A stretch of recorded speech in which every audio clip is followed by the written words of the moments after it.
สัมผัสพลังใหม่ความรู้สึกใหม่ New Mitsubishi Xpander และ Xpander Cross HEV เครื่องโกนหนวดนี้เจ๋งมากคุณยังคงใช้มีดโกนแบบเดิมอยู่ยังพระติรัตนะเกี่ยวเจ้าตั้งสามประการ อันมีพระพุทธพระธรรมพระสงฆ์อันเป็นสรณะที่เปิ่งที่เคารพนับถืออันสูงสุดในชีวิตกราบคารวะแทบไตรไวยสาปารมีธรรมพระมหาเถรานุเถระเจ้าคณะพระสังฆาธิการภิกขุสงฆ์สามเณรจุตนจุองค์โดยความเคารพขอเจริญสุขเจริญปอนปออกไม่ออกศรัทธานาบุญตินจองห้องวัดจุหนุ่มเท่าใจยิงขอน้อมต้อนรับทุกท่านเข้าสู่รายการมรดกธรรมกำเมืองและสารธรรมกำเมืองต่างสถานีวิทยุกระจายเสียงพระพุทธศาสนาแห่งชาติและสังคมคลื่นเพื่อการศึกษาพระพุทธศาสนาและวัฒนธรรมคลื่นพระพุทธศาสนาและจริยธรรมส่งสัญญาณกระจายเสียงต่างสถานีวิทยุวัดฝ่ายหินตำบลสุเทพอำเภอเมืองจังหวัดเชียงใหม่ในระบบคลื่นความถี่ FM 104.50 เมกะเฮิรตซ์สถานีวิทยุคลื่นพระพุทธศาสนาและจริยธรรมในความอุปถัมภ์ของมูลนิธิพระบรมธาตุเจ้าดอยสุเทพกระจายเสียงในระบบคลื่นความถี่ FM 96.0 เมกะเฮิรตซ์พร้อมกันนี้ก็ขอยกมือ10นิ้วกราบถวายการต้อนรับและเจริญพรต้อนรับครูบาอาจารย์พระเจ้าประสงค์องค์เนรตลอดจนญาติโยมศรัทธาสาธุชนทุกท่านที่ได้เข้ามาติดตามรับชมรับฟังการไลฟ์สดรายการมรดกธรรมกำเมืองและสารธรรมกำเมือง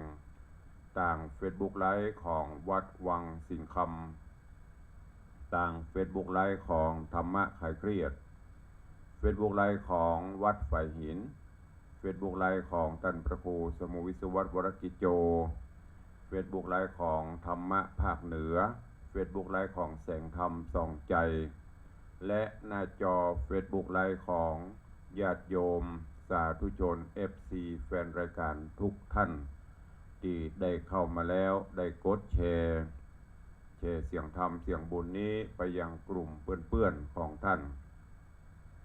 รายการนี้ดำเนินโดยกล่าวกับผมอาตมภาพพระครูวิสิตศรีลาภรณ์เจ้าคณะตำบลป่าแดดเจ้าอาวาสวัดวังสิงห์คำตำบลป่าแดดอำเภอเมืองเชียงใหม่จังหวัดเชียงใหม่หรือที่ญาติโยมทั้งหลายปะหน้าปะตาห้องขานกันว่าตุลุงในวัง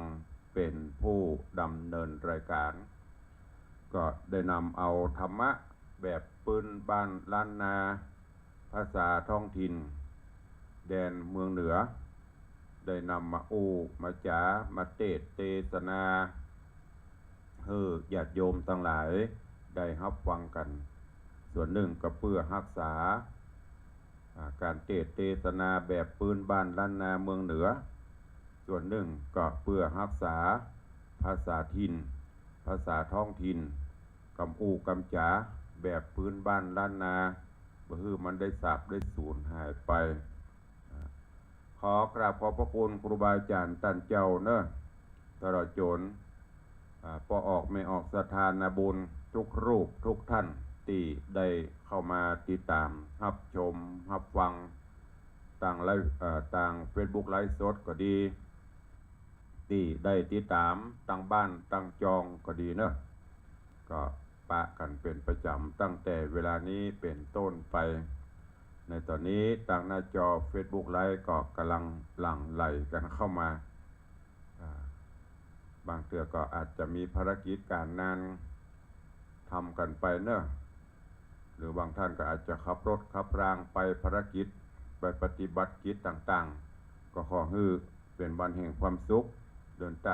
างเรียวกราดปลอดภัยกันก็เดียวก็ก้อยมาอู้จาสนทนากันตั้งใต้รายการมอกบอสมควรแก่การเวลาเนาะตอนนี้ก็เข้าสู่หัวใจของรายการในการฟังเทศน์ฟังธรรมฟังแล้วก็น้อมนำไปคิดนำไปพิจารณาเนอะตัวละครต่างๆในการในธรรมก็ฟังแล้วย้อนมาพอตัวเก่าเหมือนอย่างเราดูหนังดูละครก็เช่นเดียวกันนั่นเปิดแสดงบทบาทให้ฟังให้พอเราก็ต้องย้อนเข้ามาพอมาคอยเอามาเปรียบเทียบตัวเก่าเราตัวว่าตรงกับตัวละครตัวใดบทใดอันไหนที่หันว่ามันปฏิบัติมันทำไปแล้วเดือดร้อนตัวเก่าเดือดร้อนคนอื่นเราก็ละทิ้งขว้างไปอันไหนที่ทำแล้วบังเกิดประโยชนะกับตัวเก่ากับบ้านกับเมืองกับพระศาสนากับประเทศชาตินำมาซึ่งความสุขมาสู่ครอบครัวสู่บ้านสู่เมือง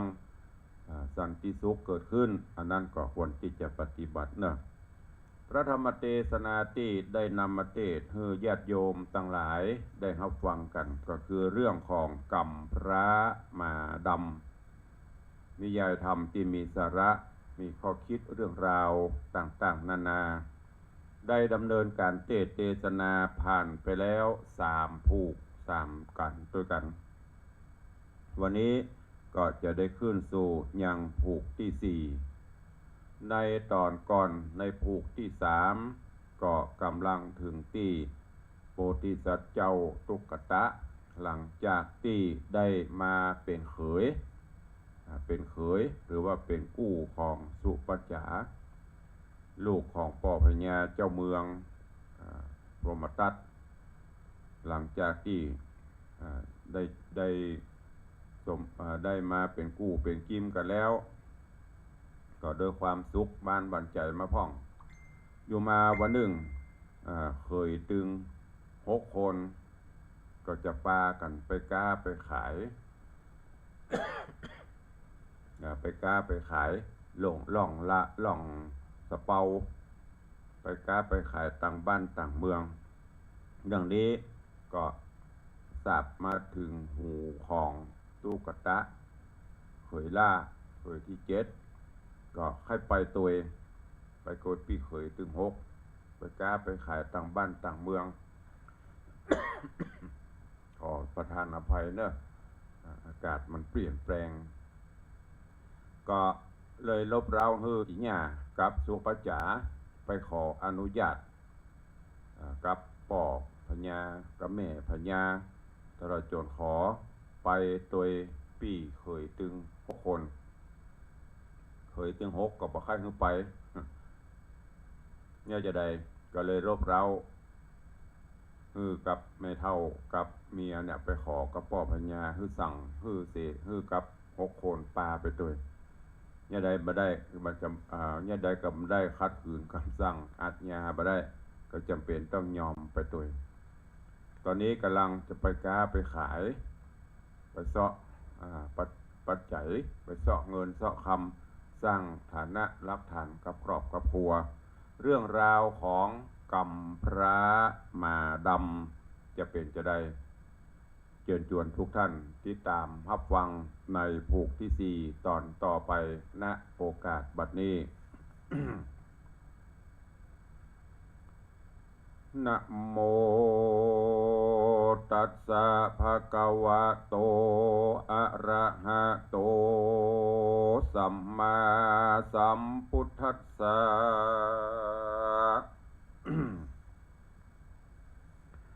ลำดับธรรมเทศนามาฮอดสืบเนื่องตอดกันมาตุกตะสุปัจจาหนอน้อยได้เป็นกู้หอยตนป้อกา6 คนไปซื้อสินกาผูกทวน4ก้อยทอมทาฟังไปอาทาในกาดละนอนเขาตั้งหลาย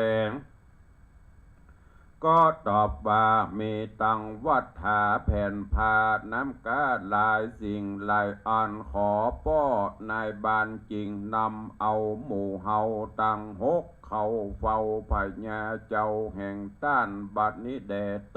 นามอาทะโขยามนานเขาก็นำเอายังป้อกาสะเป่าตังหกคนเขาเฝ้าน้อมเกล่าวกราบวันตาแก่ป้อพญาสุตราชราชาว่าข้าแต่พระบาทเจ้าตูข้านี้เล่าหกคนได้เอาเหือโยนหลวงใหญ่ตอดสะหมอไว้หิมต้าหน้าวังหลวงได้ลุกมาจากเมืองจำปานครปุณณาว่าเขาตั้งหกก็นำเอาเครื่องปัณณการหลายสิ่งนานาตังวัฏฐาแผ่นพาเขาไปถวายพระเจ้าฟ้าสุตราชา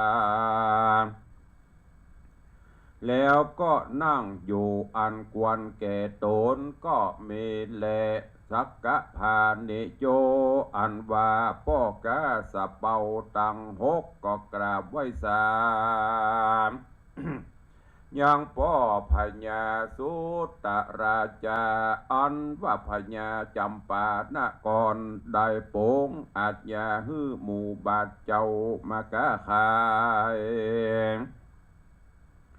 ยังเมืองข้าบาทเจ้าขออาจญาเหนือหัวจูงโปงเล่าอนุญาตอย่าฮือได้ขาดซื้อขา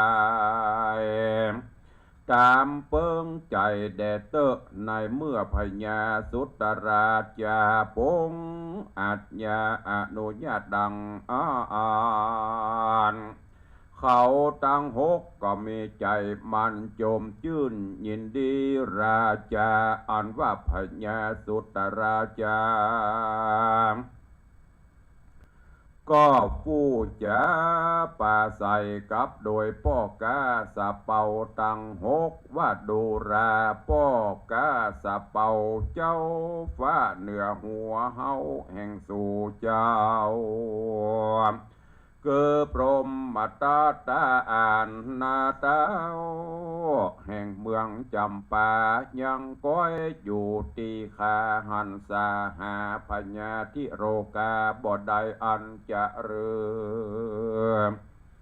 ราชการบ้านเมืองแห่งสู่เจ้ายังก้อยบ่รอนเราโดยสัตหูมาเบียดเบียนอันจะเรือ เมื่อนั้นป้อกาสะเป่าก็ยกมือกราบวันตาไว้ทูลสาว่าข้าแด่มหาราชเจ้าบ้านเมืองแห่งข้าพระบาทเจ้านี่เล่าบ่หอนมีภัยญาโรกามาเบียดเบียนสักเตื้อแลเมื่อป้อกาสะเป่ากราบอำลายังพญาสุตราชาแล้วก็กราดแก้วลงเมื่อสู่สะเป่าแห่งเขาแล้วก็นำเอายังข่าวสารนั้นเมื่อบอกแก่ใจตุกตะผู้หากเฝ้าอยู่ยังเหือสะเป่าปูนด้วยกำว่าพญาสุตราชลาจะเจ้าท่านก็อนุญาตให้เฮาตั้งหลายได้ซื้อได้ขายตามอันเปิงใจว่าตังสุตวาเมื่อโพธิสัตว์เจ้าได้ยินดังอันก็มีใจอภิรมย์โจมชื่นมากนักเมื่อพระสุริยะอาทิตย์ตกต่ำคำลับดอยไปแล้วเขาก็ป้ากันนอนหลับไปในสะเปาที่นั้นหันแลรัตติญาเมื่อกลางคืนมา คอนเจงเจตนาวิโกอันว่าป้อกาสะเปาโพอาวุโสสุปินนังก็ฟันหันอย่างนิมิตสองประการคือหนึ่งฟันหันหัว ฟันหันว่าหัวไก่ฟ้าปากกาพระอาทิตย์แล้วเอาพระจันทร์มาห่มตังผ้าห่มเนอเจ้าข้อที่สองนั้นเล่าฝันว่าจักรวาลอุปกุณหีเอายังจักรวาลและได้ฝ่าและได้กลืนกินยังพระจันทร์ปอรุ่งเจ้าสะดุ้งตื่นขึ้นมาไก่ในคาวาก็หันสะเศร้าตักน้ำมาล้างส้วยนาแล้วก็ลุกจากที่นอนตน ไปเบียนบนอยู่ที่เคยลาหรือใจหรือว่าใจตุกตากรรมพระเล่าขีญาอันตนได้ฝันฮือเคยกำพระโพธิสัตว์เจ้าว่านิมิตกรรมฝันอันมีสภาวะเป็นสันนิจักบอกจี้เหตุโดยประการสันใดจาตุใจตุกตะโพธิสัตว์เจ้าก็ตอบว่าโดยวาจาด้วยญาณปัญญาแห่งตนเกณฑ์นายสะเปาหากถามก็กล่าวกำงามอันเป็นมงคลว่าสุปินังมังกละนิมิตตังอันว่ากรรมฝันนิมิตนี้หากเป็นกรรมฝันอันเป็นมงคลอันประเสริฐรอยว่าเจ้ากูตนเลิศจักได้เป็นพญาจักรพรรดิสะเบยลาจะสมบัติอันมากสุดตนกะเลในเบืองสุตตราชธานีเปิงมีบ่อยากจะเล่นนาอันว่าในบ้านเมืองน้อยตั้งหลายก็จักน้อมกายเข้ามาสู่อำนาจสมปานเงื้อมมือแห่งเจ้ากูบ่สงสัยจะเล่นนาอาทะโหโพธิสัตว์โตอันว่าโพธิสัตว์เจ้าก็ฮับเอายังเก้กรรมฟันแห่งปี้เคยแห่งตน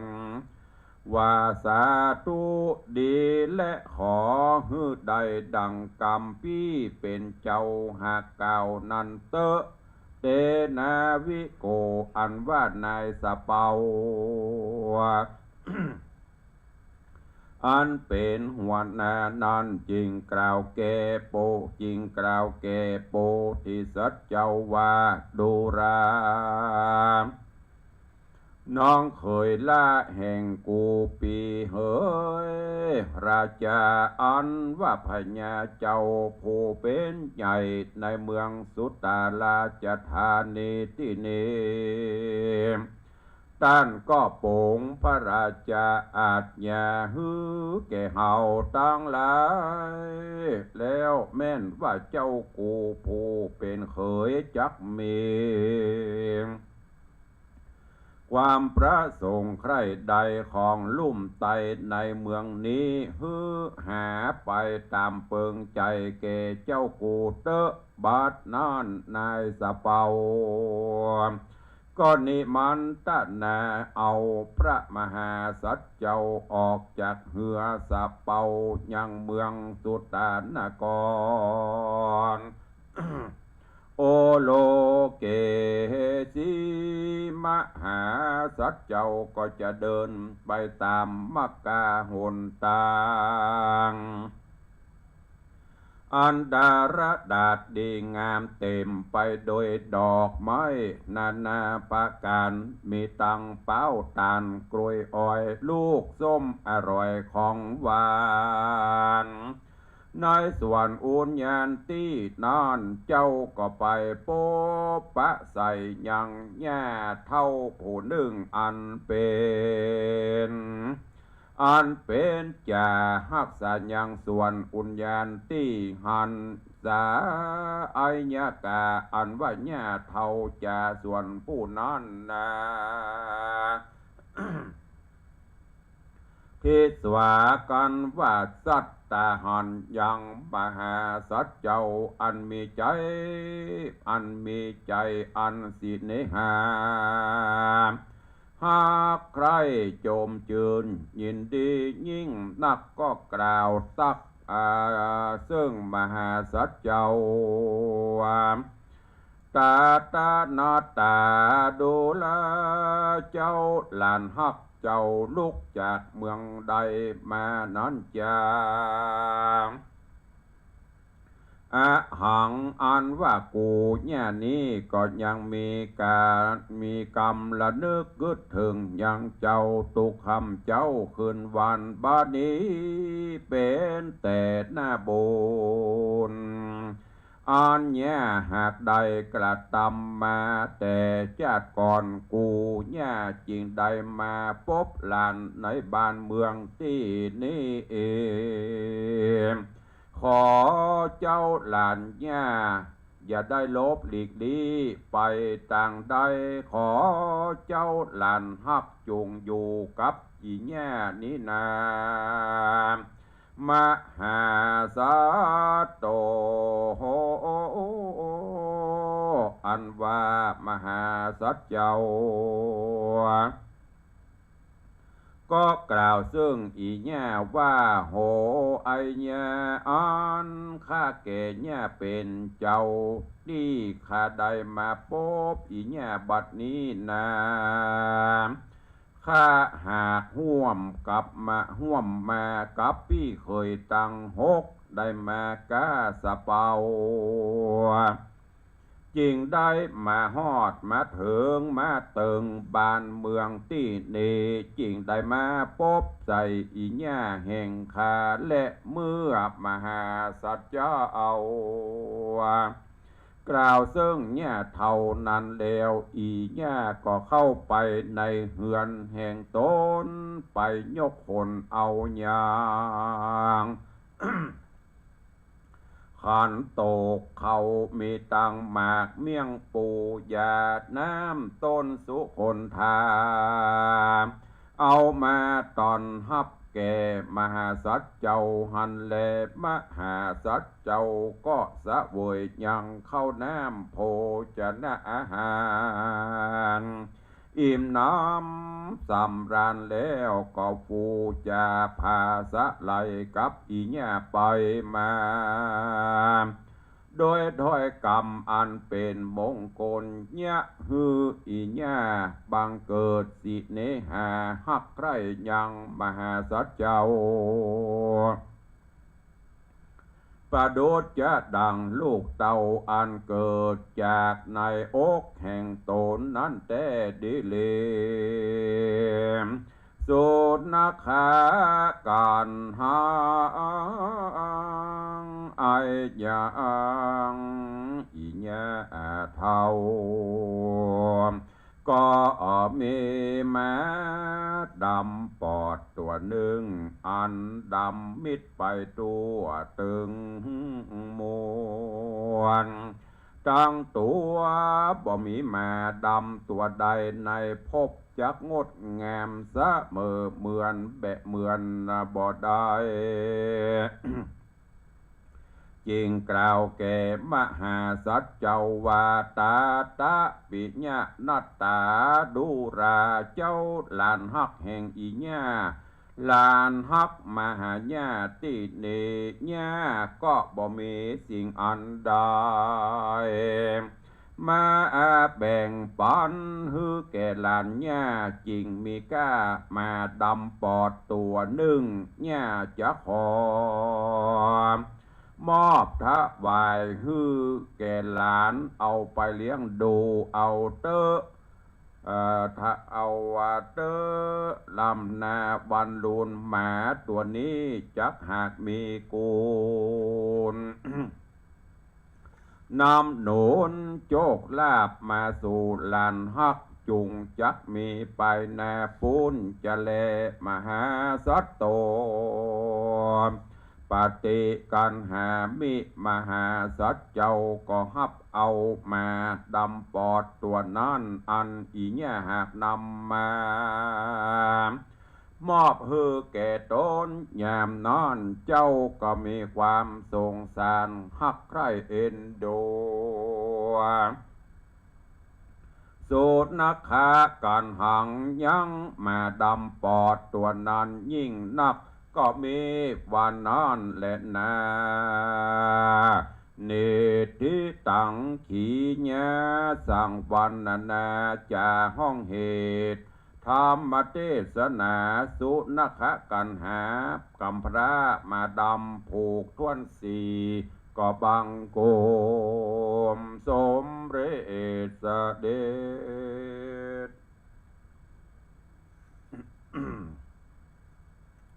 กำพระมาดำลำดับลำดาถึงผูกที่สี่จบปริปุณนังลงไปแล้วเนื้อหาสาระตอนนี้โพธิสัตว์เจ้าได้รับอนุญาตจากป่อพญาพรหมทัตคือลงไปก้าไปขายอนุญาตไปก้าไปขายกับพี่เขยหรือว่าพี่ชายถึง6 คนแล้วก็ตอนนี้ก็ล่องลอยล่องเรือสะเปาไปจนไป จอดไปก้าไปขายที่เมืองว่าไปถึงก็เมืองสุตตาซึ่งไปถึงก็ตามฮีดตามหอยปฏิบัติเข้าตามตรอกออกตามประตูไปลามาไหวไปถึงบ้านถึงเมืองเปิ้นก็ไปจอดตอดสมอจอดพักจอดเรือจอดสะเปาไว้จากนั้นก็นำปลาเอาเครื่องสักการะเครื่องบรรณาการไปฝากหรือว่าไปถวายเป็นบรรณาการต่อป่อพญาสุตราชาพญาเจ้าเมืองแล้วก็ไปขออนุญาตค้าขายอย่างที่บ้านที่เมืองที่นี่พญาสุตราชาก็อนุญาตโปร่งปันแล้วก็ยังประทานของฝากเล็กๆน้อยๆฮื้อแถมอันนี้เป็นจารีตอันนี้เป็นฮีดเป็นหอยเป็นข้อวัดปฏิบัติที่ดีเยี่ยมที่ตุลุงเคยบอกครูบาอาจารย์นักจัดรายการก็เคยนำเสนอการจะไปที่ไหนไปบ้านเปิ้นเมืองเปิ้นต้องเข้าตามตรอกออกตามประตูนั่นก็คือไปรายงานตั๋วถ้าจะไปพักไปจอดไปย่างก็ต้องไปขออนุญาตเหมือนดังเมื่อก่อนเนาะอีพ่ออีแม่เฮาทั้งหลายเมื่อเฮาย้อนหลังไปเมื่อก่อนนะเพิ่นจะฉายหนังขายยา หนังขายยาหนังเล่นะเวลาเพิ่นจะมาจอดสมมติจะมาฉายวัดวังสิงคำเนี่ยก็ต้องไปขออนุญาตที่ตู้เจ้าของสถานที่ตู้เจ้าหลวงเสร็จแล้วก็ต้องไปขออนุญาตพ่อหลวงถ้าเปิ้นอนุญาตให้ถึงจะประกาศค่ำคืนวันนี้มีหนังขายยาถ้าบอกให้เปิ้นก็เกิดมีอย่างเกิดขึ้นก็จะเป็นเรื่องเป็นราวไปที่ไหนก็ตามแม้กระทั่งพ่ออุ้ยแม่มอนเฮาเวลาเปิ้นจะไปเดินตาเดินตางไปหั่นไปนี่ไปพักไปแรมกลางป่ากลางเขากลางตากลางตางกันนี่ถึงแม้นมันมีอย่างเปิ้นก็จะบอกกล่าวพระภูมิเจ้าที่จะไปจอดไปพักไปย่างเปิ้นก็จะมันมีอย่างไรแห้งก็ยกมือไหว้พระแม่ธรณีเจ้าที่ ลูกเดินตาเดินตางผ่านมาตรงนี้ขอพักขอจอดขอย่างขอเจ้าที่พระภูมิเจ้าที่ปกปักรักษาเตปาอาหักดูแลพอกไว้เนอะเปิ้นจะบอกหรือที่เฮาหันเวลาเปิ้นจะกินข้าวกินน้ำเปิ้นจะบิจะแบ่ง สำหรับกับข้าวอย่างละเล็กละน้อย เอาไปวางไว้บอกกล่าวพระแม่ธรณีเจ้าตี้หรือสิ่งศักดิ์สิทธิ์อย่างที่เปิ้นดูแลที่หั่นเป็นธรรมเนียมเป็นฮีตถ้าย้อนกล่าวถึงได้ก็คือ ความเคารพนอบนบไปลามาไหว้นั่นนะอันนี้เป็นธรรมเนียมปฏิบัติที่ดีเคยถึง6 คนก็เช่นเดียวกันปฏิบัติเช่นเนี้ยถ้าพอแห่งกรรมนั้นลูกหลานตันเต้าเยาวชนทั้งหลายปัจจุบันนี้สิ่งเหล่านี้เริ่มจะห่างหายไปกับบลามากับบ่ไหวบ่เข้าตามตรอกบ่ออกตามประตูไปบ้านเปิ้นเมืองเปิ้นบ่ไปบอกไปกล่าวขออนุญาตพ่อแม่เปิ้นนะไปแล้วก็ปรวดปรุบปรับเข้าห้อง หรือจะไปหั่นไปนี่กับป้ากันไปบ่ขออนุญาตปงปั่นอันนี้เป็นสิ่งที่บดีเนอะไม่ควรปฏิบัติ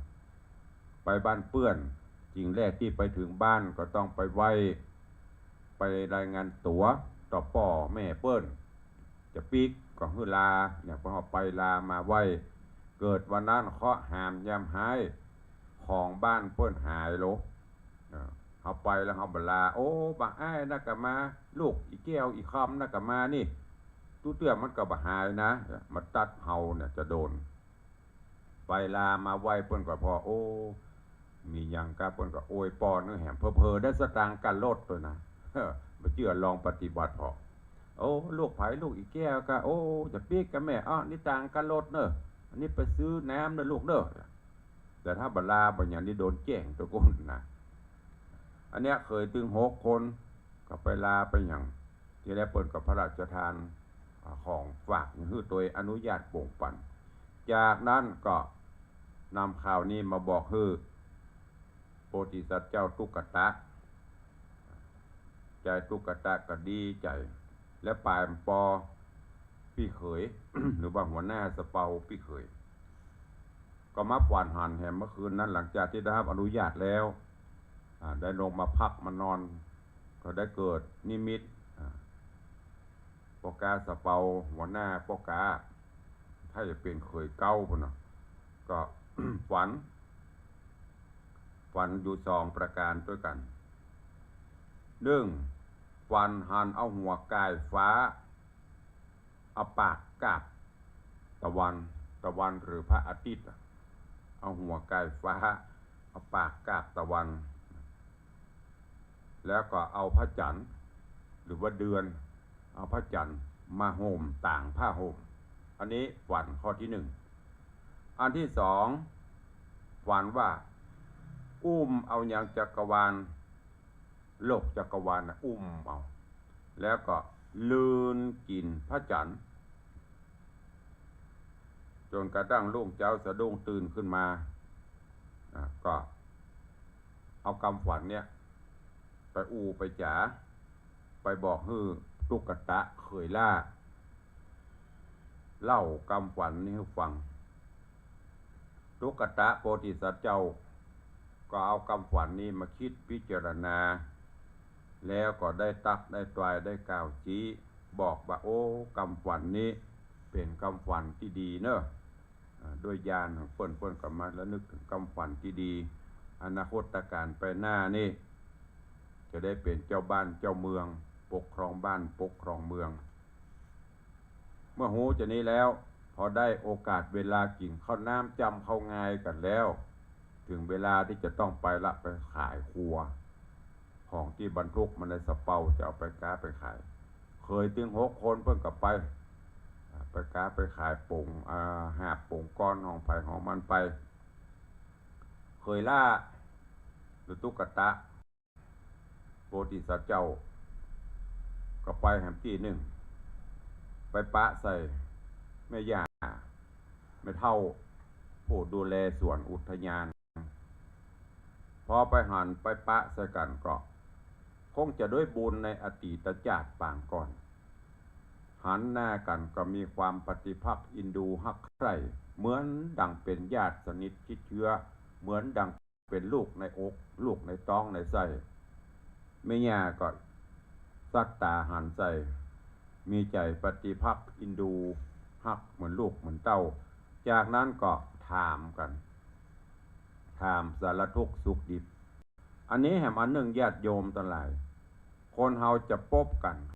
คนเฮาจะได้ร่วมบุญกุศลกันนั่นอย่างที่ครูบาอาจารย์บอกไม่ใช่เหตุบังเอิญเนอะไม่ใช่เหตุบังเอิญโดยบุญบารมีที่เคยสร้างตัวกันมาในอดีตชาติปางก่อนได้ย้อนมาพบมาปะกันนะคนเฮาถ้ามันคนเฮามาได้บุญบารมีร่วมกันนะหันหน้าบดายมันก็ตึงมีจิตมีใจใครคบค้าสมาคมตัวใครอู้ใครจ่าตัวทางที่บ่เคยหูจักกันยิ่งได้มาหูจักมาคุ้นกันแหมก็ยิ่งอยากจะร่วมบุญกุศลร่วมอย่างด้วยกันอันนี้เพราะว่าบุพเพสันนิวาสเนี่ยที่เราได้ยินนะบุญบารมีที่ได้สร้างร่วมกันมาตรงกันข้ามปะหน้าบางทางที่บ่หูจักกันนะบ่เคยหันหน้าค่าตาบ่หูจักหัวนอนไปตีนที่มาที่ไป หันหน้าบ่ได้มันก็ก่ายหันหน้าบ่ได้ก็จังอย่างที่เฮามักจะได้ยินถ้าอย่างมันบ่ชอบขี้หน้าบ่หานี่บ่ยังไงหันละแกนตับบ่เฮ้ย อันนี้เพิ่นว่ามันจะตุลุงว่านะที่เฮาเคยได้ยินนะก็เพราะมันเป็นโดยอาจจะเป็นคู่กรรมคู่เวรกันเคยเนี่ยอย่างคือกันในอดีตชาติแม่ย่ากับตุ๊กตาโพธิสัตว์มาปะกันทั้งที่บ่เคยรู้จักกันแต่พอหันหน้ากันก็เกิดการฮักใครฮักในที่นี้ไม่ได้ฮักโดยกามราคะนะฮักอินดู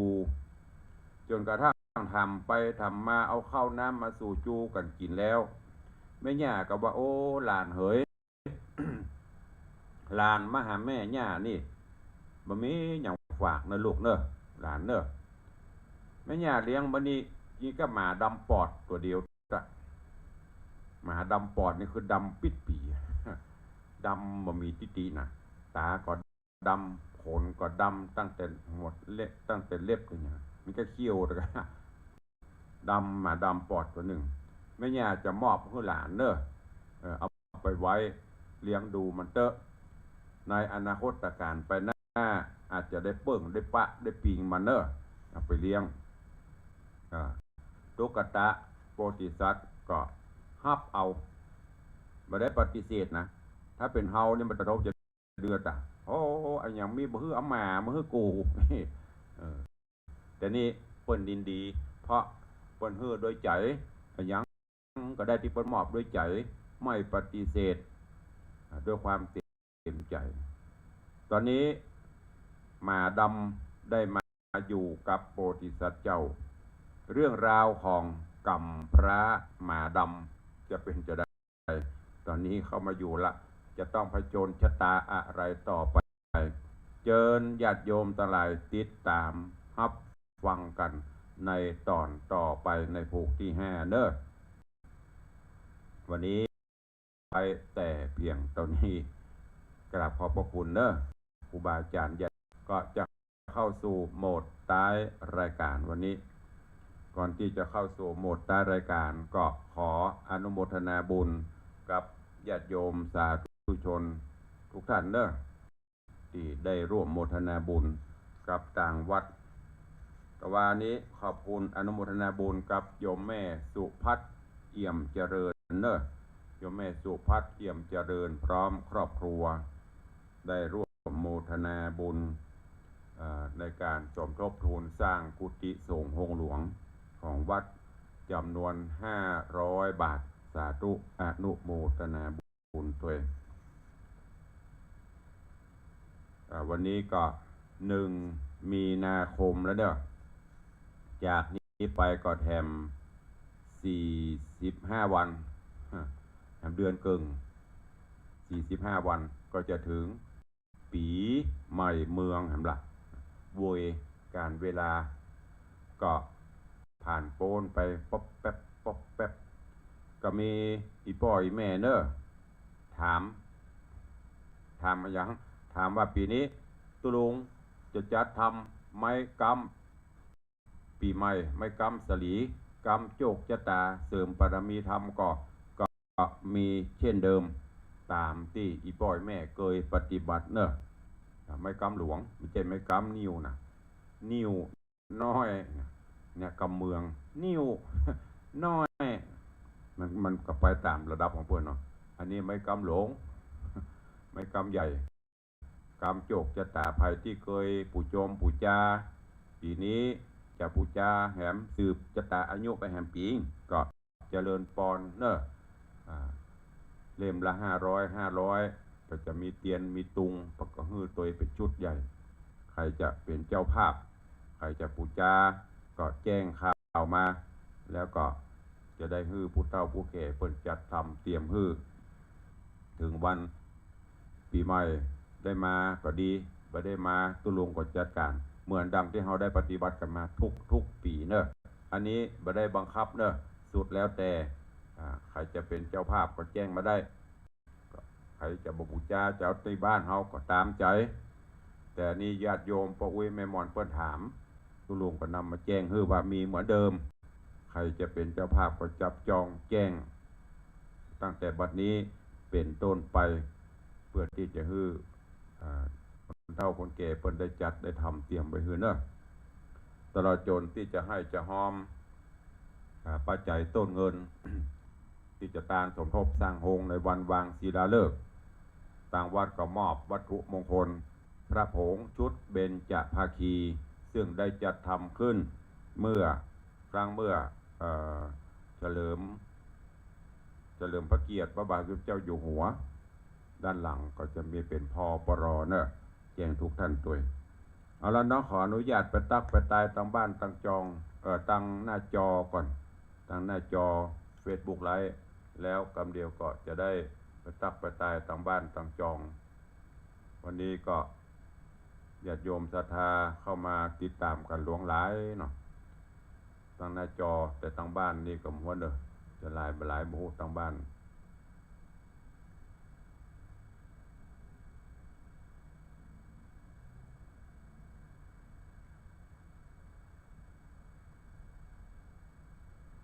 เจริญปอนคุณโยมชนจันทร์ซอนคำกับบริษัทเจ้าสาธุเนอะเจริญปอนต้อนรับคุณโยมทองคำที่บงคำน้อมกราบบริษัทเจ้าสาธุเจริญปอนต้อนรับโยมสลินทิพย์อุเลิศน้อมกราบบริษัทเจ้าสาธุ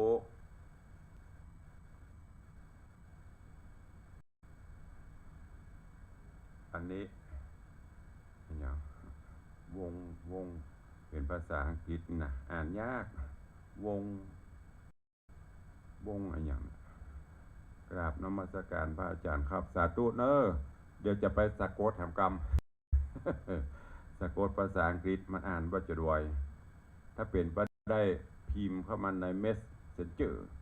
แจ้งชื่อเตะขอสุมาจะอ่านบ่ค่อยคล่องภาษาอังกฤษเนอะแต่คงจะเป็นอะไรอย่างเดี๋ยวก็ไปแปมคำเจริญปอนโยมแม่อุ้ยน้องแฮกเกอร์กราบไหว้สาเจ้าสาธุเจริญปอนต้อนรับพี่นานล่าพี่นานจรันปียะจันเนอร์ปีนี้เสวียนว่าจะได้เหมือนเดิมก็แจ้งมาเนอะ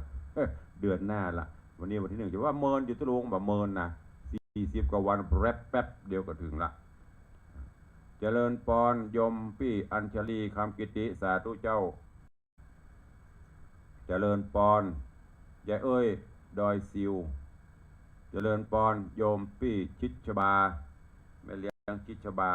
กับบริษัทเจ้าสาธุเจริญปอนยายเพลินเพื่อนเกษตร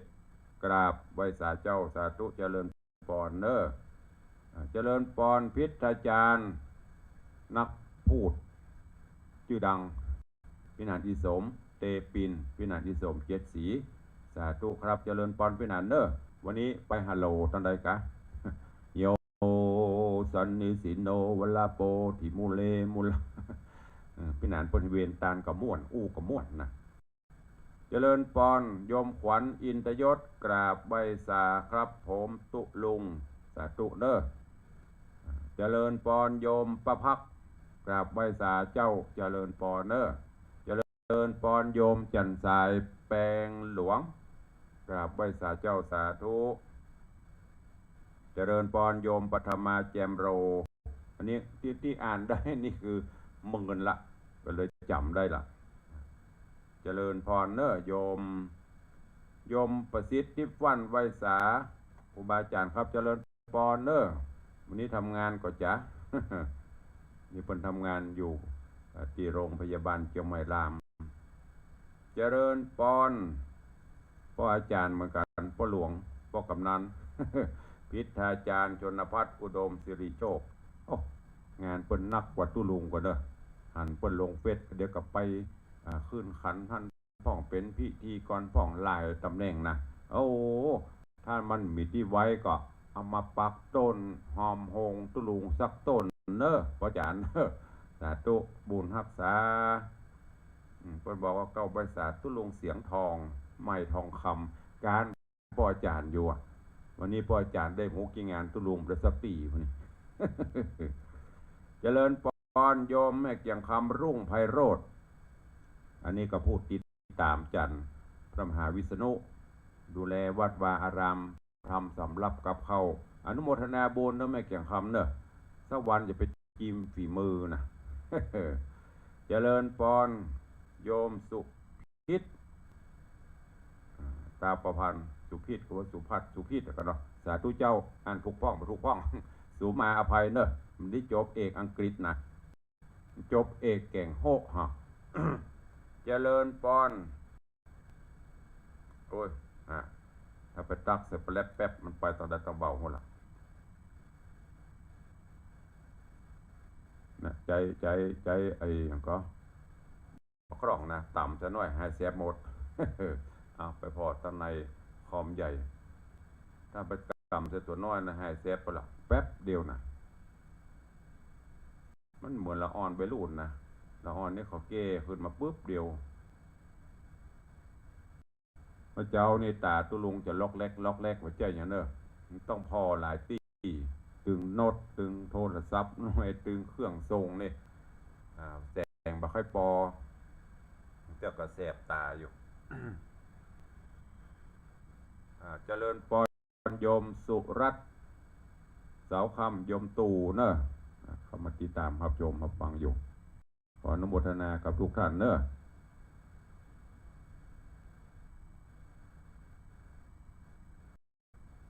ถ้าเขาต่ำแต่มันป๊บมันปัตตะตะเบาหมด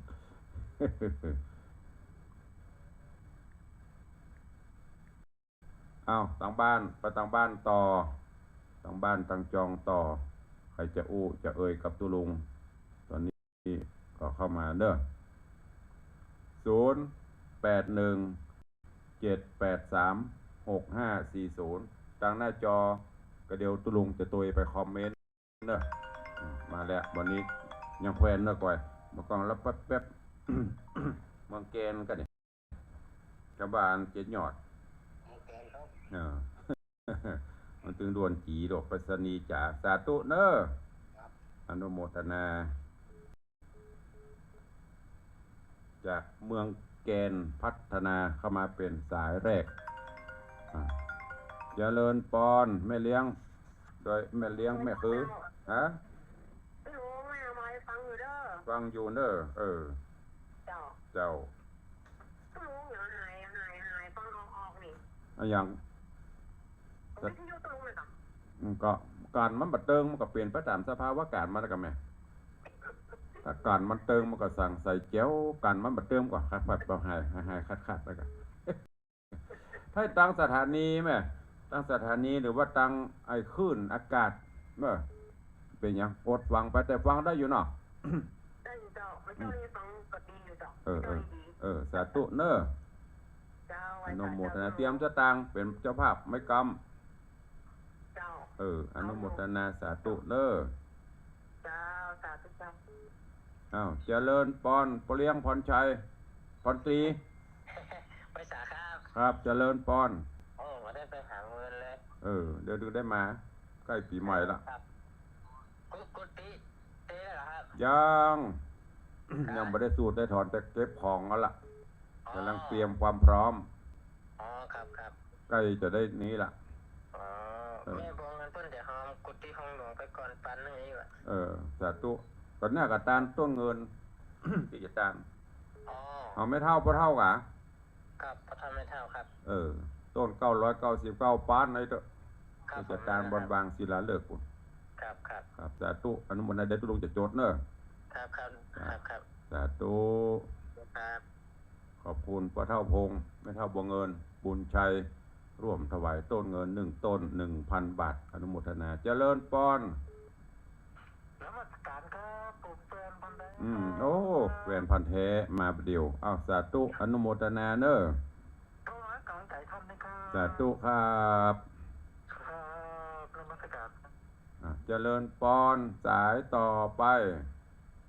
ให้สายเจ้าพระคุณเจ้า เจ้าเจ็ดยอดสลับเจ็ดยอดอำเภอเมียงมาแล้วเนาะเจ้าสาธุอนุโมทนาเด้อวันนี้ถึงอันนะครับเป็นพันแท้กับสดมาเฮ้ยหายไป70,000วันนี้เจ็ดยอดกลับมาแล้วเอา1 นาทีทอง1 นาทีสุดท้ายขอบคุณทำกำเนอะกับญาติโยมศรัทธาที่ติดตามเพื่อกำลังใจตุลุงตึงตังบ้านตึงตังเฟซบุ๊กเจริญปอนเจริญปอนเจริญปอน ไปช้าเจ้า โอ้กว่าจะปอนได้ปะโถ3 รอบจะไหว่าฉาเจ้าเอาว่าจะรวย ติดวัด เออเป็นจังหวัดธรรมะเป็นนายอำเภอกันนายอำเภอเป็นล่ะนะข้ามขั้นนายอำเภอบ่เป็นจังหวัดนี่เอาสาธุอนุโมทนาเนอะบุญรักษาเด็กหญิงจันทร์คำแสงบุญมาปิดท้ายเอาละเวลาหมดเวลาขอบคุณพ่อเท่าพงษ์แม่เท่าบัวเงินบุญชัยร่วมทำบุญถวายทานต้นเงิน1 ต้น 1,000 บาทก็ได้จะติดตามมาแหมของพี่ไอ้พรตีของไอ้โย่งของนี่ทำหลายคนดูนี่ลูกหลานตันเต้าพ่อเท่าไม่เท่านี่เวลามากำเปิ้ลมาเป็นครอบครัวขอบคุณอนุโมทนาบุญเนอะวันนี้เวลาหมดเวลาขอนำรายการจากทุกท่านไปก่อนปะกันไม่ ในวันต่อไปเนอะขอความสุขสวัสดีจุ่งบังเกิดมีกับทุกท่านเนอะอยู่ดีมีสุขเหมือนกันจุตนจุองจุผู้จุคนจัตตารโอธรรม